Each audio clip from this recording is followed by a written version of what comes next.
আজকে আমি করেছিলাম ইলিশ মাছের পাতুরি বা ভাপা, যেটা খুশি বলতে পারো। তো আমি লাউ পাতাগুলো কোথায় পেলাম সেটা তোমাদের বলি, চলো। তো আজকে ছিল শনিবারের সকাল। তো ঘুম থেকে উঠে প্রথমে জানালাটা খুলে দেখলাম বাইরের ওয়েদারটা কি সুন্দর, আকাশটা পুরো নীল আর রোদ ঝলমলে দিন। কেন? কারণ আজকে না সারা রাত বৃষ্টি হয়েছে। তারপরে প্রথম কাজ হলো আমার গাছগুলো দেখা। তো ঘরের এই গাছটা দেখো কত সুন্দর ফুল হয়েছে, আর এটা আমার বর 3-4 দিন আগে এনে দিয়েছিল আমাকে।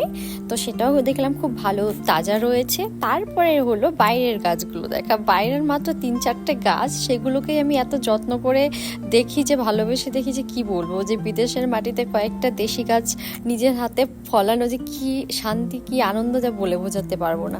তো কয়েকটা পুদিনা পাতা ছিঁড়ে নিলাম আমি, কারণ আমি চায়ে দেবো, চা বানাবো। আদা শেষ হয়ে গেছে, ওই জন্য পুদিনা পাতা দিয়ে আজকে চা করবো, বেশ ভালোই লাগে। তারপরে আজকে শনিবার, ঘর পরিষ্কার করার দিন। আমাদের জামা কাপড় কাচতে আমরা নিয়ে যাচ্ছিলাম লন্ড্রি রুমে। এইখানে হচ্ছে লন্ড্রি করি আমরা সব একসঙ্গে, মানে সবাই এখানেই করে। তারপরে জামা কাপড় কাচতে দিয়ে এসে লাউ গাছ, একজনের বাড়িতে দেখি এরকম লাউ গাছ হয়েছে। আমি তো দেখে অবাক। মানে কার বাড়ি হয়েছে আমি কিছুই জানি না, জাস্ট আমি ছিঁড়ে নিলাম। ছিঁড়ে আমি ভাবলাম আজকে আমি লাউ পাতা দিয়ে কিছু একটা বানাবো। আমরা যেখানে থাকি সেখানে আমি প্রথম লাউ গাছ দেখলাম। আমার লাউ গাছটা দেখে যে এত আনন্দ হয়েছিল, লাউ পাতা পেয়েছি, বিদেশে লাউ পাতা পেয়েছি।